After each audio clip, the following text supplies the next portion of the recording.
Hey everybody, I'm here today to talk to you about 8 driving techniques to use for safer driving.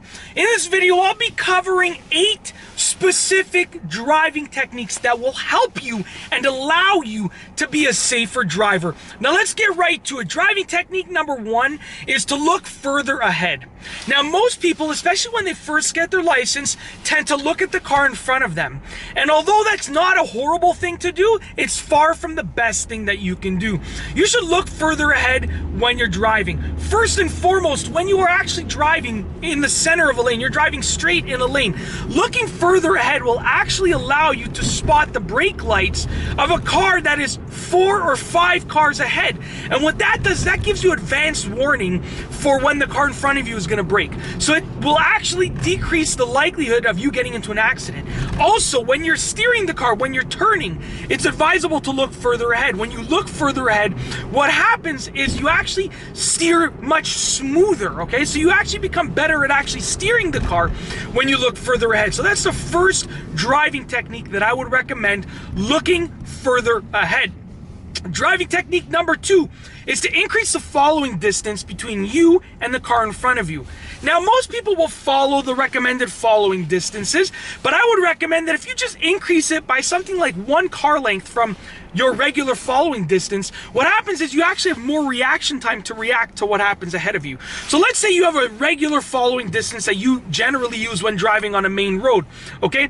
If you increase that by 1 car length, that means that you're gonna have more reaction time and you're gonna be able to have more time to brake before anything happens. So if the car in front of you just hammers down on their brake pedal, if the car in front of you just pushes their brake pedal, slams on their brakes, by increasing your following distance, you have more reaction time, you have more time to respond to that, which decreases the likelihood of you rear-ending them and decreases the likelihood of you getting into an accident. You also have more time to swerve out of the way or swerve around something if you need to. So just whatever your regular following distance is, even if you follow the guidelines for the regular following distance, just increase it by 1 car length or even 2 car lengths. It's gonna give you more reaction time and it's gonna allow you to be a safer driver. The third driving technique is to actually leave earlier, and this one oftentimes goes overlooked. Now I say leave earlier because when you leave and you're even in the slightest rush or even almost in a rush, okay, you're more likely to rush, you're more likely to speed, which increases the likelihood of you putting yourself or the drivers or pedestrians around you in an unsafe situation.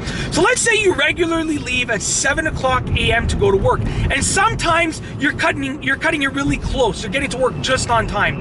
Leave at 6:50 a.m., leave 10 minutes earlier, leave 20 minutes earlier. It's better for you to have more time or to sort of be just on time because you left earlier than for you to be rushing.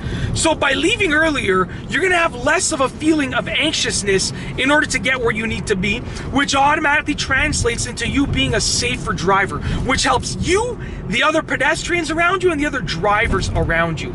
The fourth driving technique that I would recommend is to drive defensively. Now there are so many different defensive driving techniques. I would recommend that you learn all of them and use them as frequently as possible. Driving defensively is one of the best things that you can do to be a safer driver, simply because it puts you in the defensive position instead of on the offense side. So with that being said, drive defensively, learn those techniques, figure out how to use them in your everyday driving, and make sure that you're driving defensively. Driving technique number 5 is always signal. Now, signaling, believe it or not, is more than just driving etiquette. It's a matter of safety. When you signal, it tells the other drivers what you're doing so they can prepare for you to do that. Let's say I'm driving right here and I'm gonna make this right-hand turn, and you can hear my signal. You can hear that clicking, but let's say I wasn't signaling and I was slowing down. The driver behind me probably wouldn't be prepared for me to slow down, okay? If I signaled before I started to slow down for the turn, then the driver behind me would actually know, okay, this person is most likely going to make a turn. They're probably gonna slow down. Let me get ready so that they don't rear end me, okay? So it's simply a matter of, yes, it is a matter of driving etiquette and letting everyone else know what you're doing, but it's also a matter of safety. You want to use your signals all the time for the safety of yourself, the pedestrians around you too, because they look at your signal as well, and also the drivers around you. The sixth driving technique is to never assume things about other drivers. Let's say that, you're assuming that this driver is going to stop when they reach that red light in the intersection. Well, keep an eye on them because there's no guarantee that they'll stop. And if they run that red light, you might get T-boned. So with that being said, never assume things about other drivers. Let's say a driver has a signal on, you're assuming that they're going to turn. And you know what? They're most likely going to turn. But you know what? Keep an eye on them because you never know. They just might not turn. It's as simple as that. So never assume things about other drivers. The seventh driving technique is to keep two hands on the wheel as much as possible. Now I say this because, obviously there are going to be times in which you have to take one hand off the wheel, whether you're shifting gears, whether you're changing your radio, adjusting your climate, adjusting something else in the car or whatever gauge or function you're adjusting. But there are going to be times in which you have to take one hand off the wheel. But you are a safer driver with two hands on the wheel. So keep two hands on the wheel as often as you can. And then when you have to remove one hand here or there to do this or that, then it's completely fine because 95% of the time, 99% of the time, you have two hands on the wheel. And that's the most important thing. Last but not least, the eighth driving technique that I want to talk about is coming to a complete stop. Now, as people, when they first get their license, they come to a complete stop when they reach a stop sign or a red light, simply because, they're getting their license and that's what they've been taught is obviously the legal thing to do and the best practice to do. Now, with that being said, as people have had their license and they gain more driving experience, they start rolling stops. So they don't come to a complete stop at a stop sign or a red light.